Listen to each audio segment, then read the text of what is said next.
की डस्ट तुम्ही फक्त मारू नका रस्त्यावर. आता तुमच्या टेंडरमध्ये डस्ट मारणं आहे की गिड मारणं आहे, ती गिड का मारत नाही हे त्याला ह्याला पण विचारा, मी पण ह्याला पण विचारतो. त्याच्याबद्दल परवाही आमचा विषय झालेला आहे. आता त्याला सगळ्यांना विनंती करतो की तुम्ही एक आज संध्याकाळचं वगैरे रात्रीचं वगैरे एक आपण टायमिंग ठरवलं तुमची जे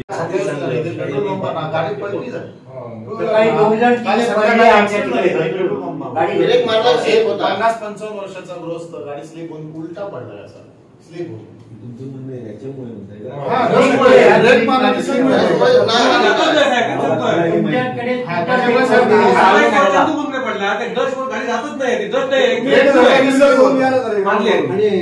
बघितलंय हा विषय नाही. काल संध्याकाळची सांगतो साहेब, काल संध्याकाळी डांबर वर यायला पाहिजे ना, येतच नाही साहेब. काय तुम्ही काय करायला माहिती आहे, हे जे तुमचे कोण सुपरवायझर आहे ते कामाची देखभाल करायला आहे, तुमचा जबाबदार अधिकारी ते कधीही जात नाही. मी तुम्हाला एक मिनिट मी तुम्हाला जबाबदारीने सांगतो.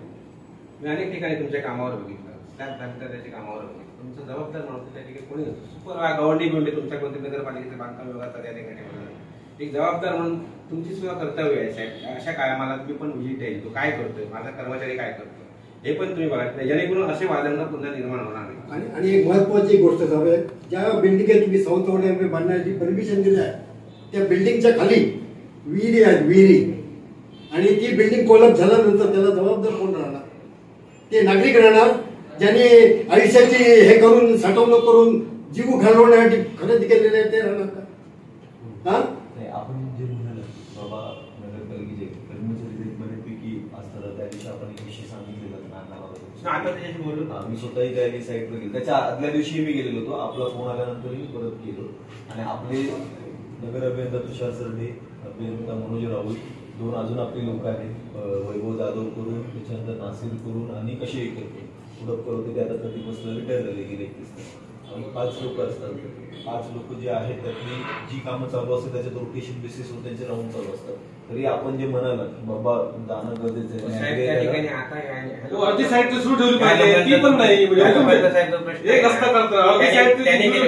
त्याने केलेलं काम साहेब 2 महिन्यातच वाहून गेलं, रस्ता पूर्ण उकडून गेला, बरोबर. त्याचा पनिशमेंट म्हणून आपण तिथे सिलकोट करायचं होतं. 2 मिनिटं साहेब, सिलकोट करायचं होतं. सिलकोट करताना त्याने जे त्या ठिकाणी डांबर घातलेला त्याचा साहेब वास सुद्धा येत नव्हता. आम्ही शाळेत असताना की नाही आमच्या तर घागरीगिरी कुठल्या रस्त्याचं वरचं डांबर काढून वर यायचं म्हणजे आता तो प्रकारच नाही. डांबर वापरतात काय काय दुसरं काय वापरतात हे समजत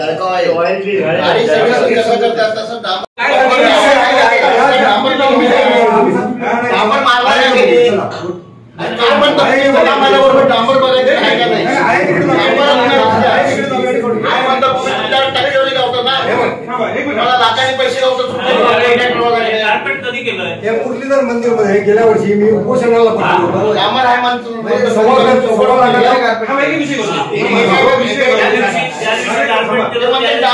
पाऊस आला होता,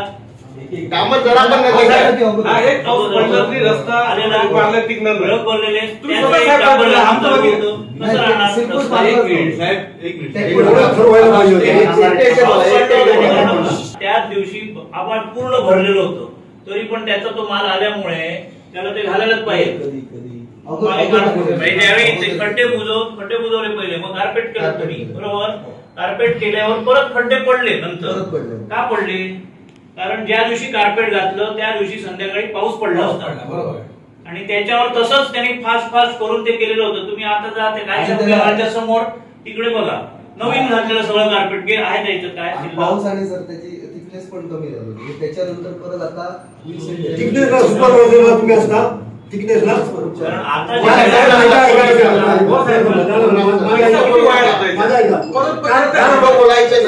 काल पॅचिंग केलं. शुक्रवारी तुम्ही वेगवेगळ्या क्रिकेट खेळायला गेला, कोण होता कोण होता? शनिवार रविवार सुट्टीचे दिवस तुम्ही सुट्टीचे दिवस येतात. आणि दुसरी गोष्ट म्हणजे शहरातले रस्ते किंवा कामं करताना नागरिकांना का विश्वासात घेत नाही? तुमचं टेंडर ईमेल मध्ये टाकतात, कोणाला समजत नाही. कॉम्प्युटरच्या आतमध्ये जाणार आणि तुमच्या 4 लोकांना समजणार, तुमचे 4 लोक इथेच वावरतात, बाकी आणखी कॉन्ट्रॅक्टर नाही आहेत. आणि 4 इंचाचा थर पाहिजे, तुम्ही केव्हा मलेशिया बनवणार? तुम्ही अर्धा इंचाचा थर मानून बिलिंग करून देता त्यांना. हे मुरलीधरचं 1,35,000चं फ्रॉड केलाय तुम्ही नगरपालिकेने. हे बघा माहितीच्या अधिकारामध्ये तुम्हाला आता दाखवतो. यांच्यावर साहेबांनी 1 वर्ष ऑब्जेक्शन घेतलं नाही. तुमची ड्युटी आहे साहेब. हे आमच्या कराचा पैसा आहे, करातला पैसा नागरिकांच्या. आम्ही धूळ खात बसायच्या दुकानात जाऊन बघा नवीन लाखांनी नुकसान झालं. तुम्ही सांगता सेटिंग तुम्ही आमच्याबरोबर चला बाजारात, तुम्हाला फिरून दाखवून बघा आणि नंतर सांगा. फोटो बोलायचं त्यावेळी त्याची काहीतरी किती दिवस तो टिकणार, काय होणार याची काहीतरी मुदत देत असाल. कॉन्ट्रॅक्टरला बोलून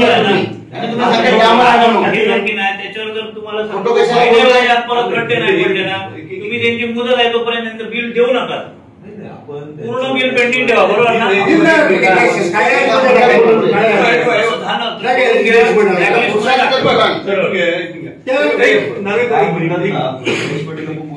बोलून घ्या पैसे नाही. सकाळी 6 वाजता रात्रीचं तुम्हाला काम करायला बंदी आहे ना. सकाळी 6 वाजता तुम्ही धुराचं मशीन मारा, दुकानं पण असतात. व भर 10 वाजता जेव्हा लोकांची हॉटेल धुवली, कपडे धुवली, तेव्हा तो मारतात. कोणाला किंमत देत नाही अजिबात. माहित पण नसतं की काम सुरू होणार. एवढी धूळ उठते मशीनने. दवाखान्यात लोक सगळ्यांना माझी विनंती आहे. हायवेच्या बाजूला साईड रोड झालेले आहे. तुमच्या स्टाफला लर्निंग साठी तिथे घेऊन जाऊया आपण आणि त्यांना दाखवूया रोड कसे बनवतात, त्याचा थिकनेस किती असतो. जर तुम्ही जर 50-50 लाख रुपये जर रस्त्यामध्ये घालून ते मोती तलावामध्ये वाद जात असेल तर सावंतवाडीचा विकास केव्हा करणार तुम्ही? फक्त तुम्ही स्टेजवर मोठे मोठे गोष्टी शहराचा एकही रस्ता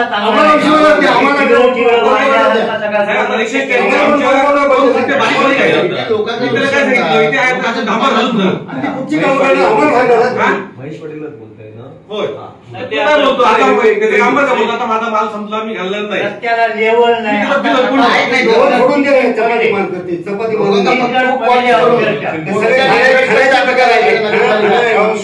आता मोठा विषय आहे ना आजचा विषय काय माहिती आपण धुळीसाठी बोलतोय.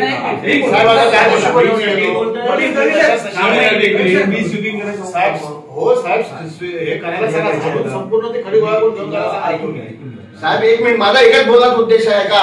मी काय, तुम्ही फक्त 10 मिनिट फिरा आणि एक राऊंड मारा. लहान लहान मुला जातात, शाळेच्या मुला, त्यांच्या डोळ्यात धूळ जातात. मास्क लावून काय परिस्थिती जाऊन मास्क लावून सगळे बसले.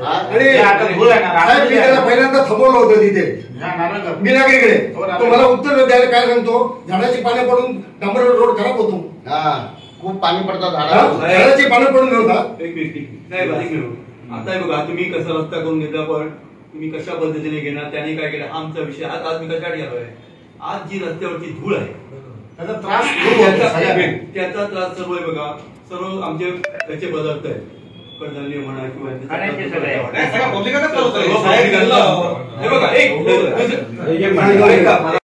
महेश पाटील म्हणजे दिला रस्त्यात काम तुम्ही टेंडर, ते रस्त्यात डांबरच नाही, सगळे डस मारल्या आणि जळकॉईल मारल्या. ते दिवशी आम्ही काम सगळं तिथं बंद पाडणार होते.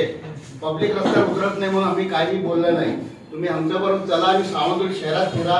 हॉटेलवाल्यांचा सत्यानाश झाला, उसळपावमध्ये डस झाला, सगळं धूळ जाता.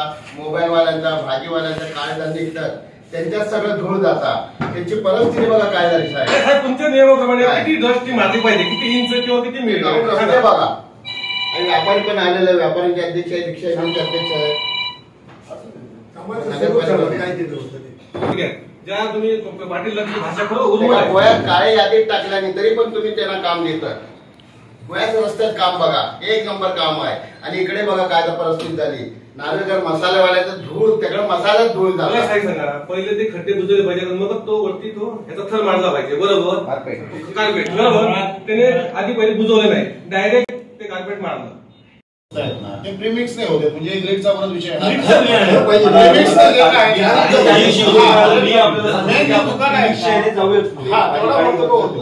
फक्त आताच्या घडीला एक दुसरी गोष्ट मला काय जर म्हणाल की साहेब कल्पना वगैरे दिली नाही आम्हाला वगैरे करून, तर ठीक आहे, मी ही इन्स्ट्रक्शन दिले किंवा तर मी मायापर्यंत ज्यांना शक्य असेल माझ्याशी यांचं बोलणं त्यांना मी सांगितलेलं आहे. परंतु याच्या पुढे बाजारातले जे हे असेल त्या व्हेकल पण द्यायला येईल, बाकीच्या ठिकाणी पण हे होतं, पण मेन बाजारातला रोड असल्यामुळे सगळ्यांचं व्यावसायिक असल्यामुळे इथे थोडा त्रास जास्त होतो. आणि मेन रोड रहदारीचा आहे ना सर. तिसरी गोष्ट, तुम्ही जर आज ठरवत असाल की बाबा आज संध्याकाळी आपण हे करूया, तुम्ही ह्या आजच्या याला आपण फायनलाइज करून मी संध्याकाळी आज करून घेऊ ना. आज तुम्ही शटरच्या खाली वगैरे ना सगळी पट्टी वगैरे घालून घ्या. परवा दिवशी आमचा विषय आला, आपण सोल्युशन सोल्युशन तुमच्या ऑफिस मध्ये आहे, सोल्युशन बाहेर नाही. हे जे सुपरवायझर जे आहे ना, त्यांनी जर बिलिंग करताना जर ते बघितलं असतं ना तर तो हा विषय थांबला असता. अर्ध्या इंचामध्ये फायनल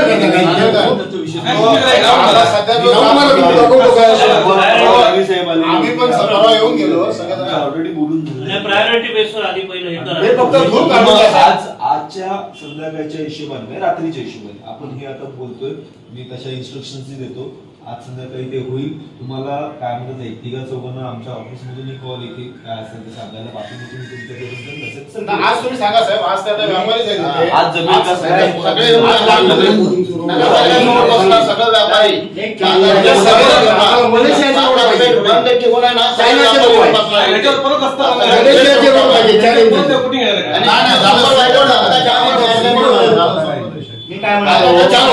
फिरायला आमचा पैसा आहे, लोकांचा पैसा. एवढा आता रस्ते केले तर ठिगळे मार्गावर केलं ते करणारे कसे दिसतात ते बघा. पहिलं म्हणजे त्याला ठिगळ अशा प्रकारचे रस्ते शहराच्या महोत्सवमध्ये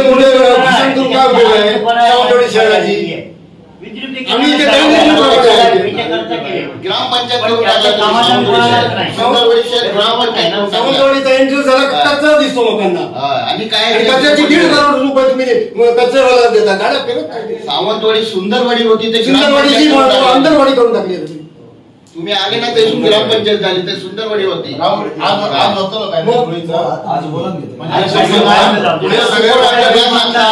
सुपरवायझर सांगता डांबर मारणार तिथे होतं काय तिथे काम करताना.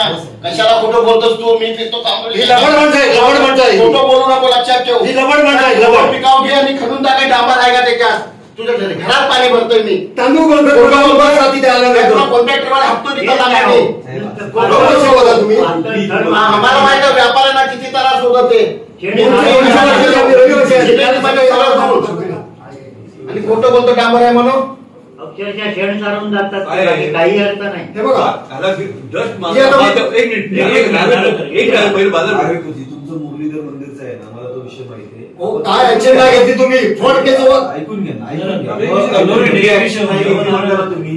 तर मग इतके दिवस आपले मध्ये गेले, तुम्ही दारूबाईची चोरी केली, जेलमध्ये टाकता, कधी बांधला तुम्ही? ऐकून घ्या. आपण आता ह्या विषयाला माहिती आहे काय आता तो जस्ट ही त्याची प्रायोरिटी होती का तेवढं फक्त आम्हाला एस्टिमेट कोणी काढलं हे आपणच पण का डस्ट शिवाय रस्ते होता बाजारपेठेचे रस्ते. हे बघा आता आम्ही बसलेला आमची 40 वर्ष झाली. 40 वर्षात आम्हाला कधी एवढा त्रास झाला नव्हता, कधी झाला नव्हता. म्हणजे आम्ही तुम्हाला दोषी धरत नाही, पण आता ह्याच वेळी डस्ट मारणं आणि परवाची डस्ट त्याने मारली याच्या मी हेच म्हणत माझ्या पुढे होते. अक्षरशः ओली भरून आणून म्हणजे ती ओली डस्ट डांबरावर चालते का एवढं फक्त माझं स्पष्टीकरण सांगतो. ओली डस्ट होती कधी? मॉइश्चर होता, चक्कीचं पीठ होतं ते होता ना. हे बघा काय आता हे काय म्हणताय तर ती म्हणून मॉइश्चरवाडी मारली. म्हणजे ज्यामुळे म्हणून त्याला त्रास होतो म्हणून ते मॉइश्चरवाडी टाकताय.